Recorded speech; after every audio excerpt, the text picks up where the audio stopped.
a typical crowd for Tiger Woods at arrivals. He dominated this sport like few others. There are athletes who win, and then there are those who change the sport itself, not because they have better statistics than everyone else, not because they have won more titles, but because after them, nothing is the same for decades. Golf was a closed world, conservative, quiet, a sport where emotions were restrained, where the crowd whispered, and where heroes felt distant, almost anonymous. It wasn't a sport that moved culture. It wasn't a sport that spoke to people outside its own. World died, and then someone appeared who brought a completely different energy into that. Silence, intensity, tension, the feeling that you were watching something inevitable. A boy who held a golf club before he could even speak fluently. A boy who didn't look like anyone who had come before him. And a boy who, from the very first day, was shaped to be exceptional, not happy. Because this story was never a fairy tale about talent that appeared by chance. It was a story about pressure that began before he could choose who he wanted to be. About a childhood that wasn't spontaneous, but controlled. About perfection that at first looked like a gift, but gradually became a cage. And about a fall that came at a moment when the world had long forgotten that beneath the name Tiger Woods, there was still only a human being. Tiger Woods was not born into an ordinary family with an ordinary dream. He was born into a vision. His father, Earl Woods, was a man with a military mindset, convinced that discipline was the foundation of everything. He didn't believe in coincidence. He didn't believe in we'll see how it turns out. He believed in a plan, and from the very beginning, that plan had a clear direction. Earl did not raise his son to enjoy childhood. He raised him to one day withstand pressure most people will never experience. Golf was not a game. It was a tool, a means to something greater. Tiger learned to focus in moments when other children would lose attention. Earl deliberately exposed him to distractions, noise, people talking, movement in his peripheral vision.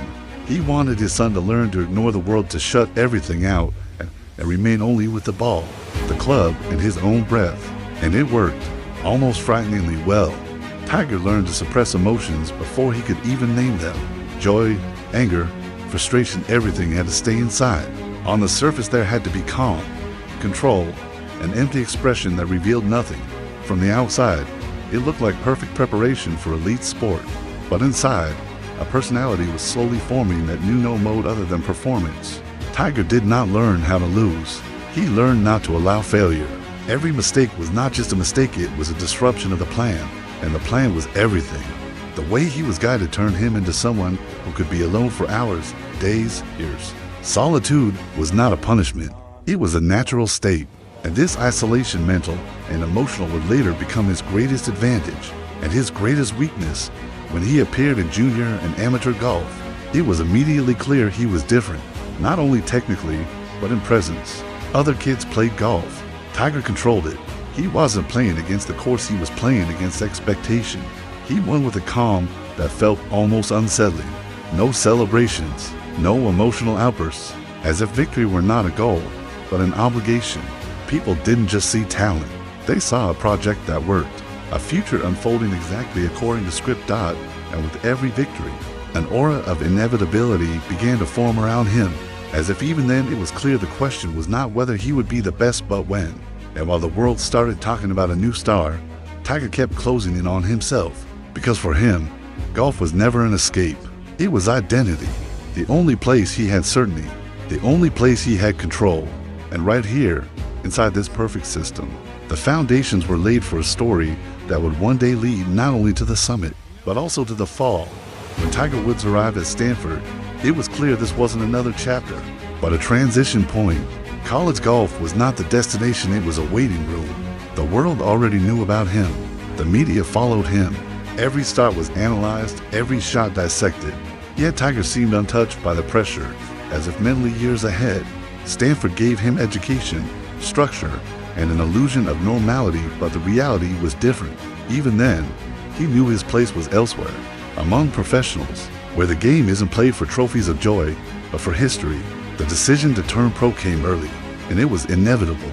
There was no drama, no hesitation, just the logical continuation of a plan written since childhood. The moment Tiger entered professional golf, everything accelerated. The media surrounded him instantly. He wasn't a rookie. He was a phenomenon. Sponsors competed. Expectations were absurd. And yet perhaps because of that he remained calm. Tiger never looked like someone overwhelmed by it all.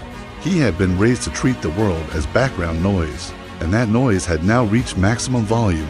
Golf began to change even before he won his first major. People who had never watched before started turning on the broadcasts. Suddenly golf was spoken about differently. It was no longer just a sport for the chosen few. It was a story. Then came 1997, the Masters at Augusta, a tournament that separates the great from the immortal. Tiger Woods did not arrive as the favorite. He arrived as a question, and he left as the answer. What he produced wasn't just victory, it was demolition. He won in a way that challenged everything previously considered normal in golf. The gap between him and the rest of the field wasn't only in score, it was in confidence, body language, the way he walked the course, as if he already knew this was his world and everyone else was just visiting. In that moment, Tiger Woods became more than an athlete. He became a symbol. After the 1997 Masters, golf was never the same. Viewership exploded, prize money grew, tournaments began attracting audiences who previously wouldn't have noticed the sport. Tiger changed the sport's demographics, its pace, its image. Suddenly golf was physical, explosive, intense. Tiger wasn't just technically better, he was stronger, faster, mentally tougher, and his opponents knew it. Many later admitted they were losing to him before even stepping onto the course. His presence alone was enough. Just seeing his name on the leaderboard mattered. This was where Tiger's mental dominance truly formed. It wasn't built on intimidation. It wasn't loud. It was quiet, precise, relentless. He didn't deny opponents hope by celebrating, he denied it by never stopping. Every mistake was punished, every opportunity taken. He played golf like a chess match, always several moves ahead. And the most unsettling part was that he never looked like he was trying. He looked in complete control. At the turn of the millennium came an era of absolute dominance. Years when Tiger Woods wasn't just the best player in the world, he was the standard itself. If you wanted to win a tournament, you had to beat Tiger, and that almost never happened. Winning streaks, major titles, records that seemed untouchable. And then the Tiger slammed for consecutive major victories, even if not in the same calendar year. Something that sounded like science fiction. Something that pushed the debate about the greatest golfer in history into an entirely different dimension. Tiger wasn't just dominant. He was the definition of dominance. And yet right at the peak of his power, he began doing something no one understood. He started changing his swing. Not slightly, not cosmetically, fundamentally, at a moment when he was winning everything. When he had no real competition. For most athletes, it would have been unthinkable. For Tiger, it was necessary because his greatest opponent was never the player on the other side of the fairway. It was himself, a perfectionist incapable of accepting that he was already good enough, a constant need to be better, stronger, more precise, no matter the risk. These rebuilds weren't only technical, they were psychological. They revealed how Tiger thought, how he could never stop, how there was never a state of finished. Only another version of himself that still wasn't perfect. In the short term, these changes sometimes slowed him down, but in the long term, they strengthened his myth, because they showed his dominance wasn't luck. It was the result of relentless work, relentless pressure, relentless dissatisfaction. And right here, in the middle of absolute glory, a shadow begins to quietly take shape, because when you never slow down, when you never stop pushing, when you never allow yourself to be just human, there comes a moment when it catches up with you. Tiger Woods was on top of the world, but at the same time, he was sealed inside his own system, a system that lifted him all the way up, and one day would start to crack. At a certain point, Tiger wasn't beating opponents only on the scorecard. He was beating them before they even hit their first shot.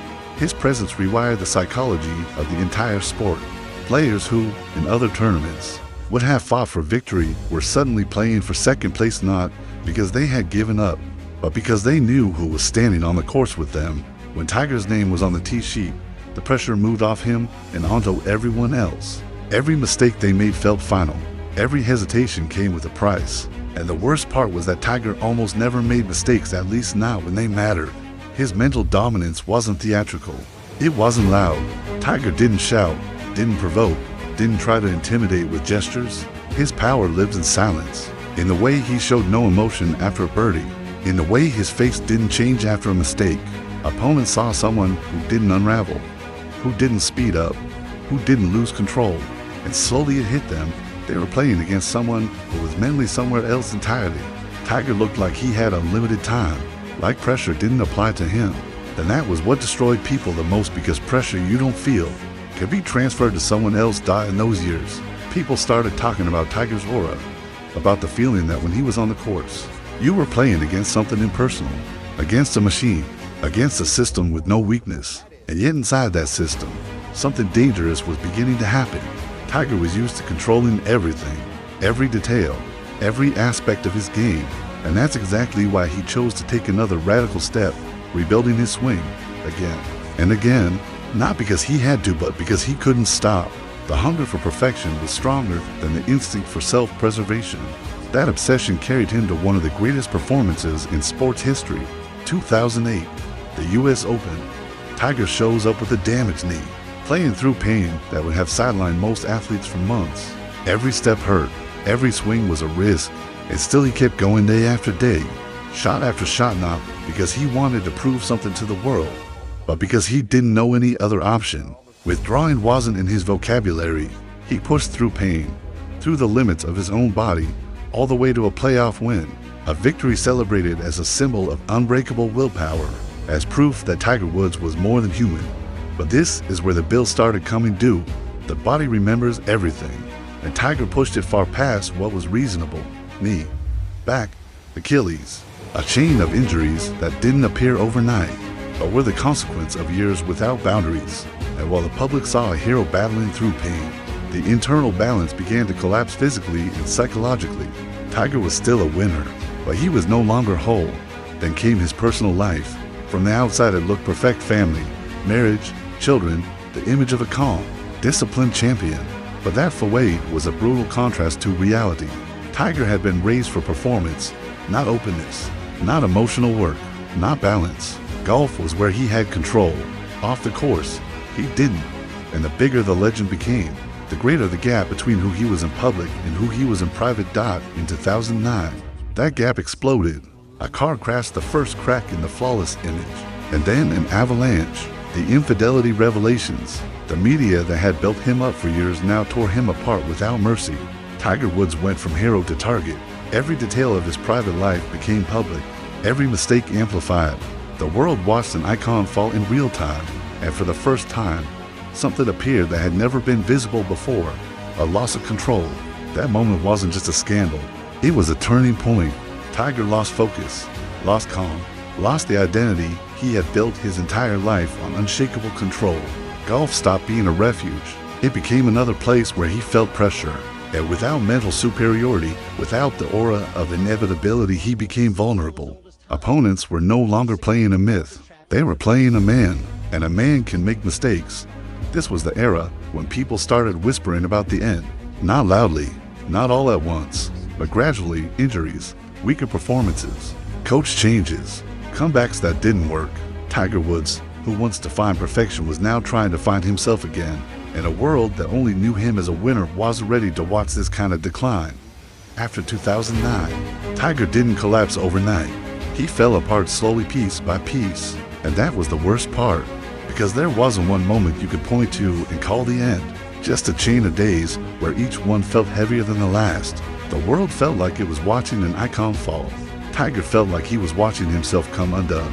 His whole life, he had been trained to function in one mode: control, order, silence, performance. And suddenly all of it turned against him. The media were everywhere. The questions were everywhere. The looks were different, no longer admiring, but searching, suspicious. Golf, which had always been escape, became confrontation. Every tournament reminded him who he used to be. Every missed shot became proof that the old Tiger might no longer exist. And in that silence, loneliness began to surface, not ordinary loneliness, but the loneliness of a man who had been surrounded by people his whole life and still never learned how to truly open up to them. Tiger Woods wasn't raised to talk about feelings. He wasn't raised to ask for help. He was raised to endure. And when you can't endure anymore, you're trapped because you have nowhere to go. Pain became a daily reality, not metaphorical, real, physical. Back, knee, legs. Getting out of bed in the morning became harder than playing 18 holes at Augusta. Every movement was a reminder of how many years he had ignored his body's warnings. Surgeries didn't bring relief, only more scars, more rehab, more attempts to return. Tiger came back again and again, even when he wasn't ready. Not because he was greedy for wins, but because without golf, he didn't know who he was. And that's the key. When your entire life is defined by one thing and that thing starts slipping away, you don't experience a sports slump. You experience an existential crisis. Tiger Woods without dominance wasn't just a weaker version of himself. He was someone he didn't recognize, and that feeling was more terrifying than any loss. Years passed, and with them, hope. Fans wanted to believe, but belief got thinner. Every comeback was more cautious, every interview shorter. Tiger retreated inward, talked less, smiled less, looked more exhausted, not just in body, but in mind. And during this period, the conversation about addiction began not as a scandal, but as a consequence, an attempt to numb the pain, not only the physical pain, but the internal one. Medication became a way to function, to get through the day, to silence the thoughts that arrived at night. Then came 2017, the moment when nothing could be hidden anymore. The DUI arrest, an image that went around the world. Tiger Woods sitting confused in his car. No aura, no control, no mask. That wasn't the fall of a celebrity. That was the collapse of a man who no longer had the strength to play the role he had played his entire life. In that moment, Tiger Woods wasn't a golf legend. He was just an exhausted, broken man trying to make it home. The explanation came later: medication, the body's reaction, the aftermath of surgeries and pain. But it didn't matter anymore, because the world remembered only the image, and the image was brutal. For many people, it felt like the definitive end, not in the sense of he'll never win again, but in the sense of he'll never be who he was. And maybe they were right, because the old Tiger really was gone. But the real question was different. Can a new one be born? This period was ground zero, not a turning point, not a moment of hope, but the place where you have nothing left to lose, where you're not a legend, not a favorite, not a threat. You're just a man who has to get up in the morning and decide whether there's any point in continuing. And right there, in the deepest silence, something began to form that nobody expected. Not another era of dominance, not the return of the old Tiger, but the return of someone who wasn't fighting the world anymore, only himself. Nobody expected anything, and that's exactly why it could start again. No press conferences, no grand declarations, no promises. Tiger Woods wasn't coming back to win. He was coming back to find out whether he could still exist on a golf course, without pain, without a role, without a mask. This wasn't the return of a legend. It was a human being trying to stand back up. Rehab was slow, cruel, every step uncertain. After back surgery, it wasn't even clear whether he would ever be able to play competitive golf again, not win, just play. Doctors spoke carefully. Fans barely spoke at all. And Tiger, he stayed quiet, because for the first time in his life, he didn't have a plan. He only had a question. Can his body still carry what he's demanded from it his whole life? When he showed up at tournaments again, it wasn't triumphant. It wasn't dominant. It was human. Tiger walked slower, smiled more, won less, but something was different. For the first time, he didn't feel like a machine. He felt like someone grateful just to be standing on the course. Making the cut became a small victory. Every tournament became proof that he wasn't finished, not because he was destroying opponents again, but because he had survived himself. 2018 was full of small signs, flickers of form, moments where the old Tiger surfaced for a few holes. People started to believe again, not in dominance, but in possibility. And that's the difference. Hope was no longer an obligation. It was a gift. Tiger Woods was no longer the pressure on the sport. He was at Story Dot, and then came the 2019 Masters, Augusta, the place where it all began. The place that wants to find him as a legend. The place where nobody truly believed something like this could happen again. Tiger Woods entered the tournament as an outsider.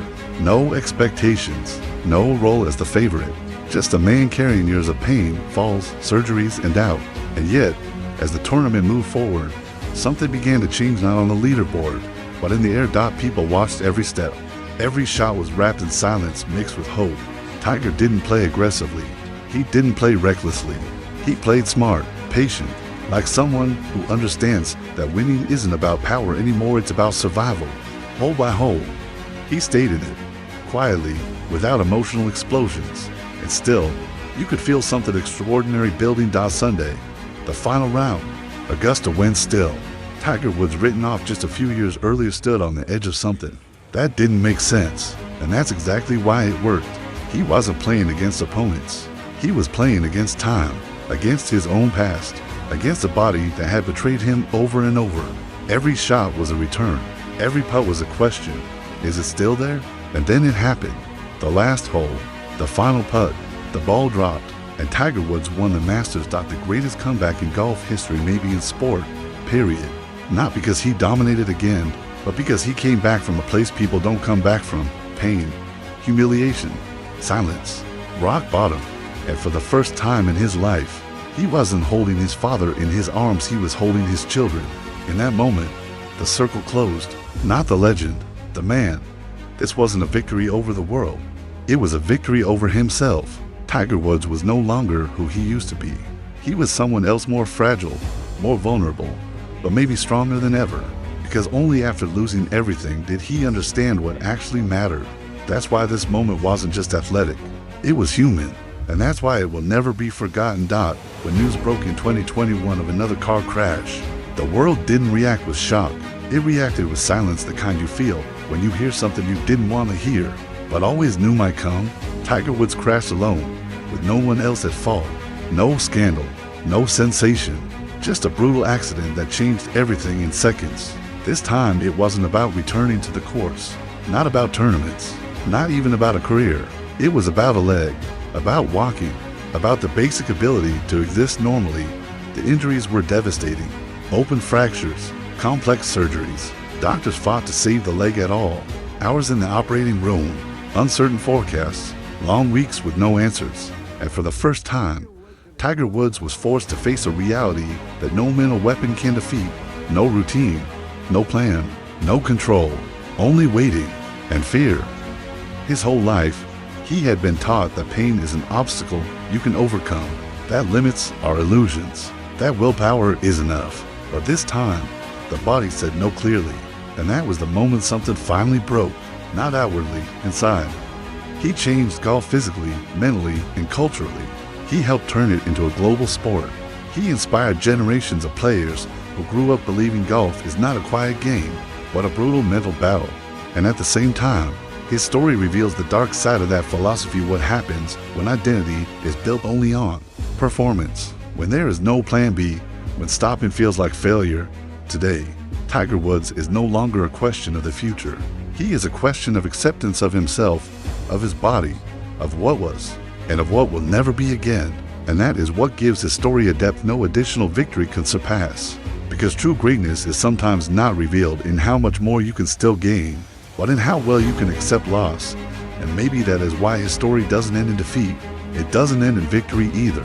It is the silence of a man who has traveled the entire road, from child prodigy to untouchable icon, to a man who understands that some battles are not won with strength, only with understanding.